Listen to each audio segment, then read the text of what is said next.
TV का उद्घाटन खासदार इम्तियाज जलील साहब के हाथ में होना था, लेकिन उन्हें दिल्ली में कुछ काम होने की वजह से उन्होंने आज शाम A4U रहबर के ऑफिस पर आकर इंटरव्यू दिया और पूरे स्टाफ को मुबारकबाद दी। A4U टीवी रहबर के दर्शकों के लिए पेश हुई इंटरव्यू। सर, आप पहले 5 मंथ पिछले बार जो है 5 साल तक MLA रहे, तकरीबन 1.5 साल हो गए MP बने, 1 साल कोविड की नजर है। आपका MP बनने के बाद कोई खास देखिए, काम तो बहुत सारे है लाइनअप के। कोरोना की वजह से बहुत सारी दिक्कतों का सामना करना पड़ा है। MP जब चुनकर आता है तो उसका अपना एक फंड होता है जो सेंट्रल गवर्नमेंट की तरफ से दिया जाता है, और वो फंड हम अपने इलाकों के अंदर खर्च कर सकते हैं। तो इलेक्शन के वक्त जब आप जाते हैं तो लोगों को बहुत सारे वादे करते हैं कि हम ये काम करेंगे, वो काम करेंगे, लेकिन अब किसी को ये पता नहीं है कि नरेंद्र मोदी साहब ने MP के फंड 2 साल के लिए पूरी तरह से बंद कर दिए हैं, यानी कि 1 रुपया भी हमको फंड अब मिल नहीं रहा है। दिक्कत मेरी ये है कि मुझे ना तो केंद्र सरकार से पैसा मिल रहा है, और राज्य सरकार के अंदर तीनों ही राजनीतिक पार्टियों ने ये फैसला कर लिए है कि हम सबको फंडिंग करेंगे, लेकिन ये हमारे के खासदार को हम फंडिंग नहीं करेंगे कहते। तो दिक्कतें आ रही है, लेकिन जितना अपनी तरफ के ऊपर हो सकता है हम कर रहे हैं, और अगर 2 साल में निकल जाता है तो आखिर में 3 साल के अंदर कर लेंगे। सबसे पहले तो मैं जमीर अहमद कादरी साहब, गफ्फार पटेल साहब और कमरनाथ साहब, इन तमाम को दिली मुबारकबाद पेश करता हूं कि आज उन्होंने A4U चैनल का यहां पर इफ्तिताह किया। दोस्तों, जैसा कि आपको मालूम है कि जिस मीडिया के ऊपर हम लोग बहुत भरोसा करते थे, आज वो कहीं ना कहीं जानिबदाराना हो चुका है, और इस मौके पर ऐसे कई YouTube चैनल्स हैं जो वाकई में हकीकत हमारे सामने लाते हैं, और ऐसे YouTube चैनल की मैं समझता हूँ आज के दौर में बहुत ज़रूरत है। मैं मेरी जानिब से, अपनी पार्टी की जानिब से आप तमाम को मुबारकबाद पेश करता हूँ और दुआ करता हूँ कि आप इस चैनल के ज़रिए लोगों तक सच्चाई लाएंगे, और एक इंशाअल्लाह ताला इनकलाब बर्पा करने का आपका ये चैनल भी जरिया बनेगा इंशाअल्लाह। जिनके A4U चैनल का आज इफ्तिताह है, वैसे हमारे बुजुर्ग अली जनाब सरताज खान साहब, हमारे नवनिर्वाचित जिला अध्यक्ष अली जनाब समीर साजिद बिल्डर साहब, हमारे कद नेता अली जनाब नासिर सिद्दीकी साहब, सभी कॉर्पोरेटर हाजिरान जलसा। अल्हम्दुलिल्लाह, अल्लाह रब्बुल इज्जत का बड़ा करम और एहसान अजीम है कि आज इस A4U चैनल का इफ्तिताह होने जा रहा है। ये जमीर अहमद कादरी की शख्सियत की तारुफ की मोहताज नहीं, ये शमा रहबर लेपर चलाते हैं, और तकरीबन मैं इन्हें 30 साल से जानता हूं कि ये अपने ये शोबे के अंदर बहुत ही इन्होंने अच्छे इनाम इकराम पाए हैं। इनका जो कलम है, वो कलम जब चलता है तो अच्छे की बोलती बंद कर देता है, और ये कलम ऐसा है, वीडियोग्राफी और मीडिया के लोग भी मौजूद है।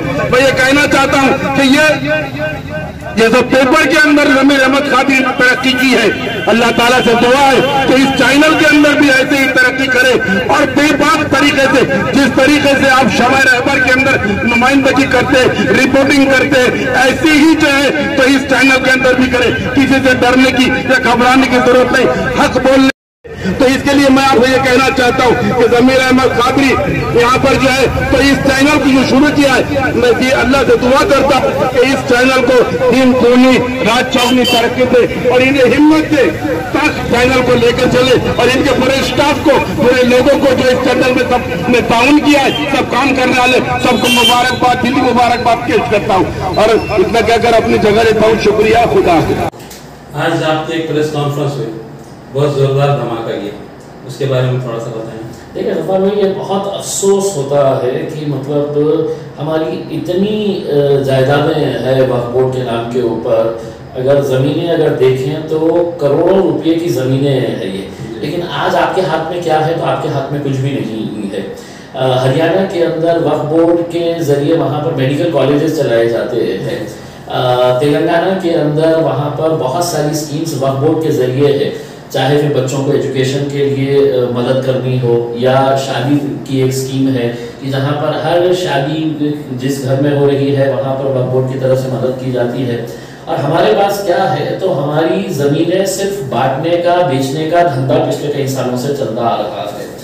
तो ये ज़मीनें हमारी आंखों के सामने हम देख रहे हैं कि ऐसे ऐसे धन्ना सेठों को दे दी जा रही है, और ख़ास तौर से वो लोगों को दी जा रही है जिनका हमारे कौम से कोई ताल्लुक नहीं है। ये ज़मीनें जो है यतीम बेवाओं की, ज़रूरतमंदों की ज़मीन है। और जब उन धन्ना सेठों के पास वो ज़मीन जा रही, वो आलीशान शॉपिंग कॉम्प्लेक्सेस, बिल्डिंग्स तैयार कर रहे हैं, उसी शॉपिंग कॉम्प्लेक्स के सामने हमारा गरीब मुसलमान पंचर की दुकान डाल के खड़ा हुआ है, कोई है तो ऑटो रिक्शा चला रहा है, कोई पान टपरी डाला हुआ है। तो हमारा ये कहना है कि जिनके लिए ये ज़मीनें हैं, अगर उसका सही तरीके से इस्तेमाल किया जाए तो हम अपने माशरे की, हमारे कौम के अंदर जो गरीबी गुर्बत है बहुत हद तक दूर कर सकते हैं। हम स्कूल्स वहाँ पर डाल सकते हैं। मैं ये नहीं कह रहा हूँ कि वो ज़मीन आप मुझे दीजिएगा, मैं ये कह रहा हूँ कि अगर वो वक्फ बोर्ड की ज़मीन है तो आप उसके ऊपर कॉलेजेस बनाइए, स्कूल्स बनाइए, हॉस्पिटल्स बनाइए, हॉस्टल्स बनाइए। मैंने तो यहाँ तक सरकार को प्रपोजल दिया था कि आप वक्फ बोर्ड की हमको एक 80-90 एकड़ अगर ज़मीन यहाँ पर देते हैं तो एक स्किल डेवलपमेंट यूनिवर्सिटी हम खरीदेंगे। मैंने गवर्नमेंट को ये बोला था कि हमको सिर्फ ज़मीन चाहिए, पैसा नहीं। पैसे का पूरा इंतजाम हमने किए थे कि फॉरेन फंडिंग हम किस तरह से लेके आएंगे, यहाँ के NGOs के जरिए कैसा खर्चा करेंगे। तो एक अगर स्किल डेवलपमेंट यूनिवर्सिटी आई तो बहुत सारे नौजवानों को इसका फायदा होगा। लेकिन अफसोस ये है कि सब हो नहीं रहा है। जानवर रोड औरंगाबाद का सबसे कीमती और महंगा एरिया है, और वहाँ पे आप वक्फ बोर्ड की ज़मीनें मुतवली इस तरह समझते हैं कि हमारे बाप की ज़मीन है, करके हमारे बाप की जायदाद है बोल के ये बेच देते हैं। और बेच रहे किसको? वो धन्ना सेठों को। खरीद कौन रहा है? वही धन्ना सेठ खरीद रहे हैं। तो फिर आखिर हम लोग जाएंगे कहाँ? किसी ना किसी को तो आवाज़ खड़े करनी पड़ेगी। तो ये आवाज़ मैं खड़ी कर रहा हूँ। अब ये मेरे लिए अकेले मुमकिन नहीं है कि ये लड़ाई मैं अकेले लड़ सकता हूँ, लेकिन आवाम का साथ चाहिए, आवाम की ताकत चाहिए। हमने ये तय किया है, पूरे एविडेंस के साथ हमने पुलिस डिपार्टमेंट को दिया है। इसके अंदर ये जितने भी हैं, चाहे वो जुगल किशोर तापड़िया हो, चाहे राजू तनवानी हो, चाहे वो कैलाश बाफना हो, ये लोग करोड़पति अरबपति है, लेकिन मुसलमानों की फिर जायदादों के ऊपर नजर डाले हुए हैं। ये सबके ऊपर FIR होना, साथ ही साथ महानगर पालिका के अधिकारी, टाउन प्लानिंग डिपार्टमेंट के अधिकारी हो, रजिस्ट्री ऑफिस के अधिकारी हो, क्योंकि ये कानून का एक उधेड़ा जा रहा है, कानून का इस तरह से मजाक उड़ाया जा रहा है, अदालतों के फैसले को बिल्कुल कचरे में डाल दिया जा रहा है। और इसके बावजूद ये अंधाधुंध कारोबार अगर चल रहा है तो किसी न किसी को आवाज उठानी पड़ेगी। देखिए, मैं जैसा कह रहा हूँ, मुझे पहले भी इस बात का शक था कि मतलब ये इतने बड़े बड़े दिग्गज लोग इसके अंदर शामिल हैं, और अगर मैं 100 करोड़ रुपए की अगर बात कर रहा हूँ तो 100 करोड़ के अंदर कितने लोगों को खरीदा जा सकता है, आप इसका अंदाजा लगा सकते हैं। लेकिन ऐसी सूरत के अंदर अगर हमारे पास दस्तावेज अगर स्ट्रॉन्ग है, बहुत स्ट्रॉन्ग दस्तावेज है जो मैंने पिछले 1.5 साल के अंदर इकट्ठा किया है, अगर आवाम का साथ मिलेगा, मैंने तो एक डेट डिक्लेयर की है कि 26 फरवरी तक अगर ये मैटर FIR इनके ऊपर रजिस्टर नहीं हुई है तो हम आंदोलन करेंगे, हम रोड पर बैठेंगे, भूख हड़ताल करेंगे। महाराष्ट्र के इतिहास में कोई एक MP भूख हड़ताल के ऊपर बैठा है पब्लिक के मुद्दों के लिए, तो मैं नहीं समझता हूँ उससे पहले कभी हुआ होगा। लेकिन मैं 1000-1500 लोगों को लेकर तो अगर साथ में बैठूंगा तो सरकार के ऊपर भी दबाव आएगा, तो कुछ ना कुछ इनको करना पड़ेगा।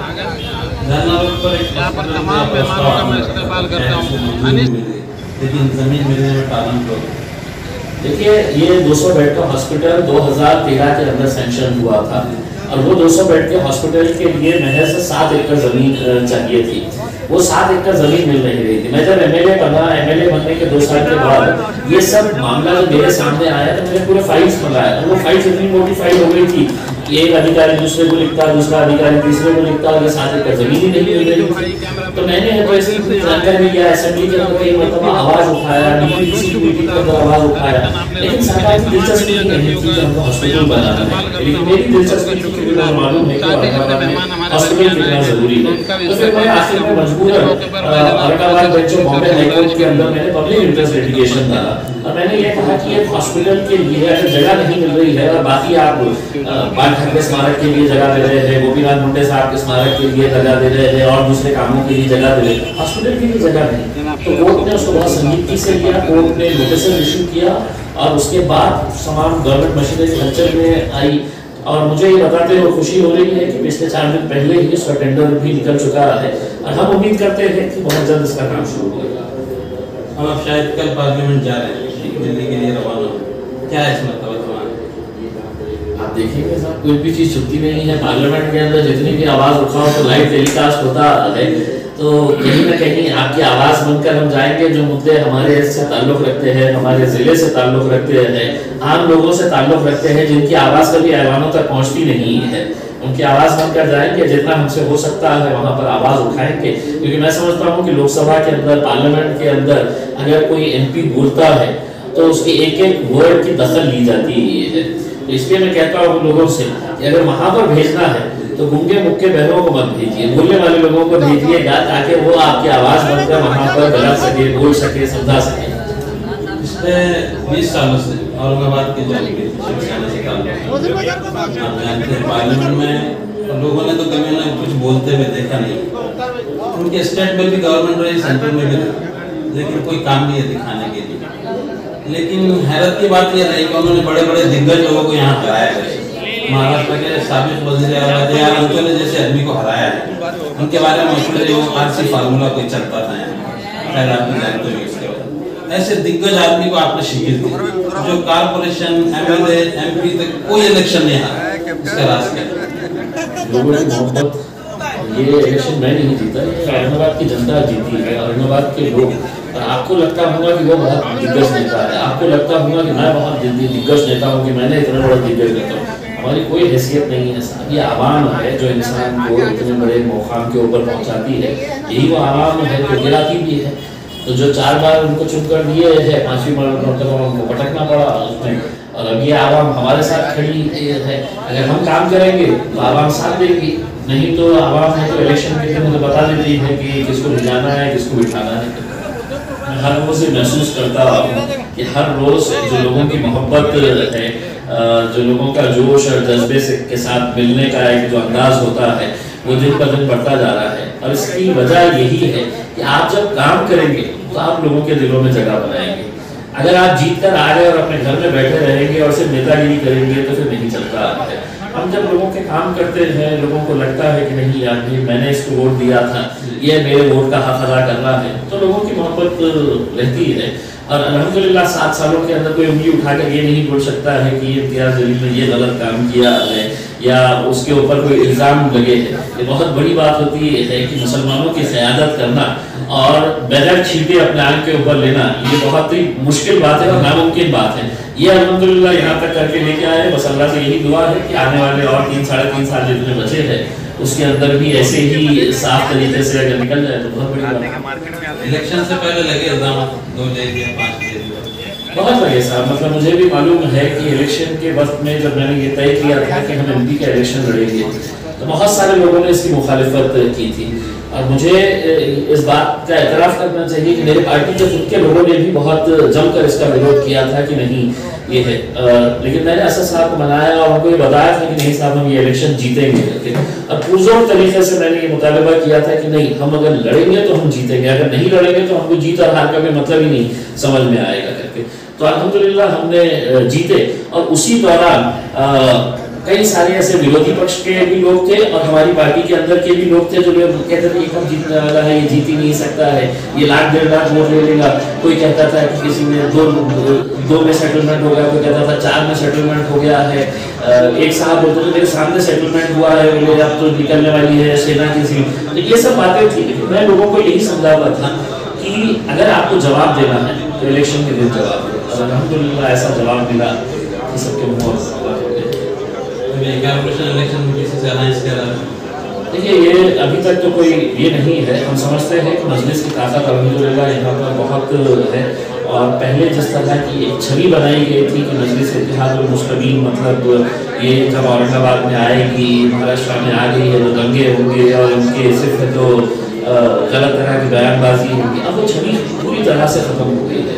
अब बहुत सारे आपको ऐसे नॉन मुस्लिम लोग हैं जो आज चाहते हैं कि अब महानगर पालिका के अंदर MIM पार्टी में आना चाहिए।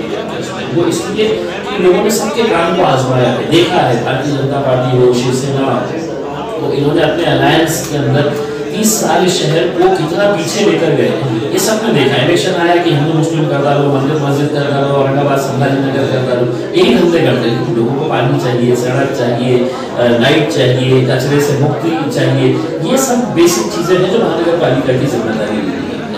तो अगर हमारे को अगर ये इस बार अगर ये मौका मिलता है और इंशाअल्लाह हमें उम्मीद है कि इस बार महापौर की कुर्सी के ऊपर मजलिस इत्तेहाद मुस्लिमीन बैठेगी, तो यकीनन इस शहर का भी हुलिया बदलेगा, शहर का भी चेहरा बदलेगा और हम यकीनन लोगों के काम करेंगे। कितनी सीटों पर इलेक्शन लड़ेगी? अब ये तय नहीं किए हैं कि कितने सीटों के ऊपर लड़ेंगे करके, लेकिन ये है कि पिछले बार जितने हम सीटें लड़े थे उस वक्त बिल्कुल नए नए थे।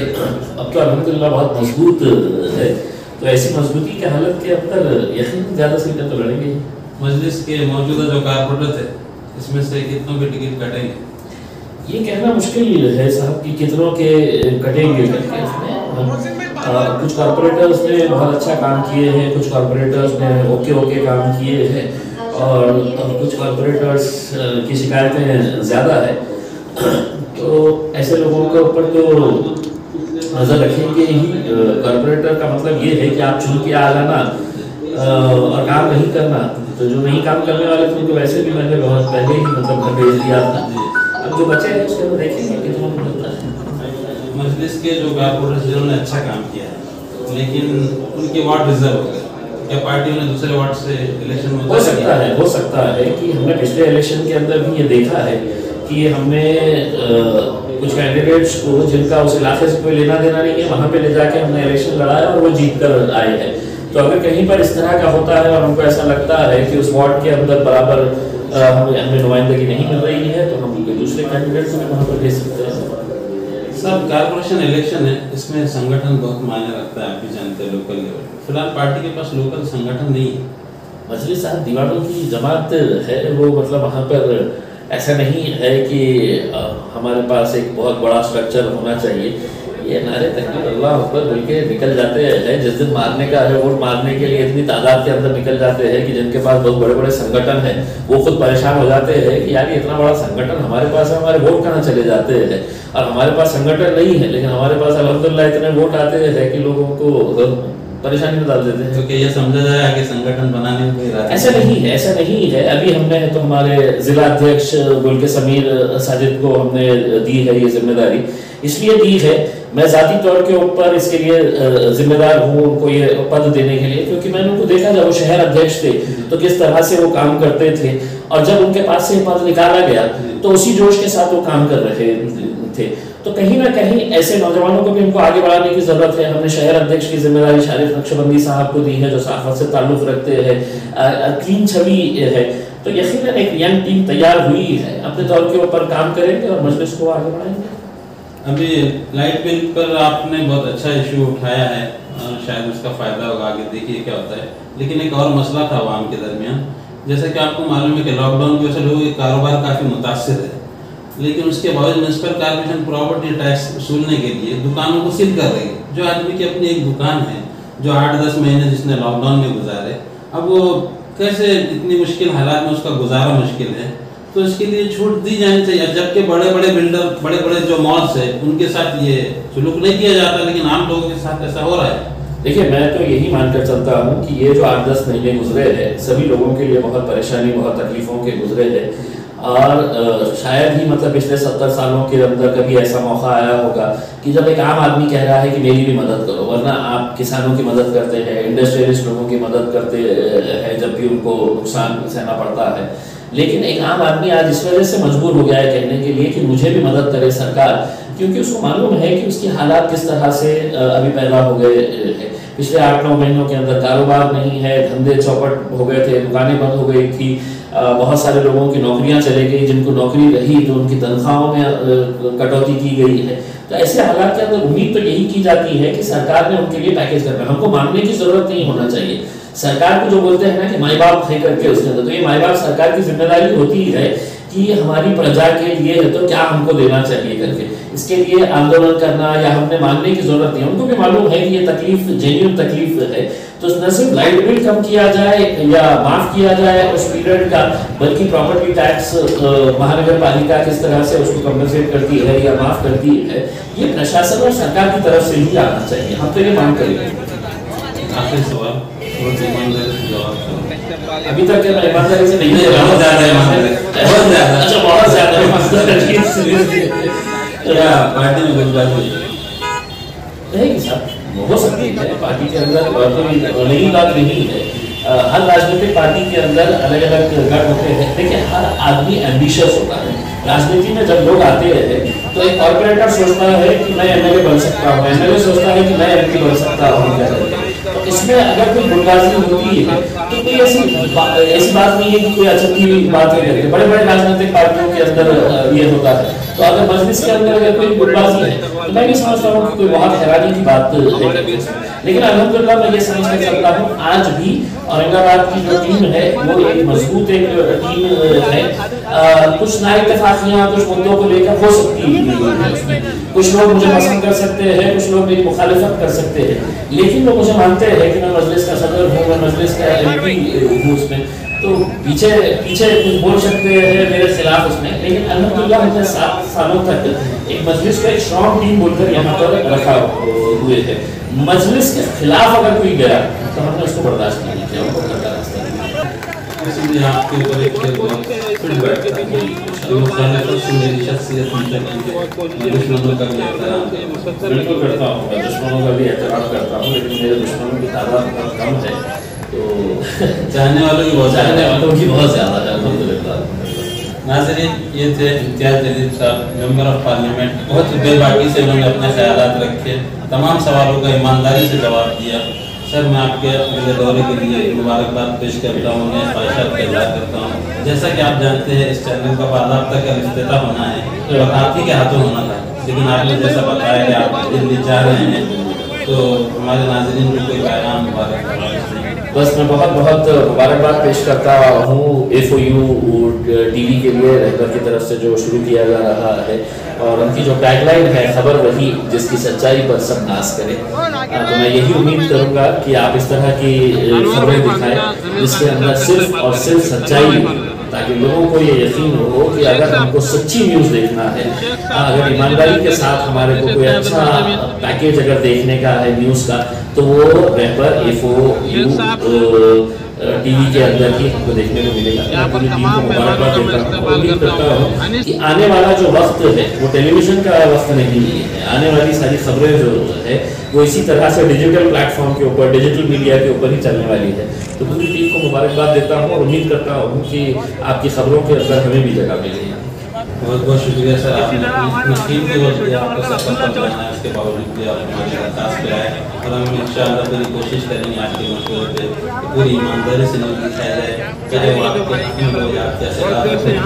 और बहुत शुक्रिया, और उम्मीद करेंगे कि आइंदा भी आप आते रहेंगे, और किसी दिन हम आपसे मीडिया कर्मियों का मैं यहाँ पर इस्तेमाल करता हूँ और उनका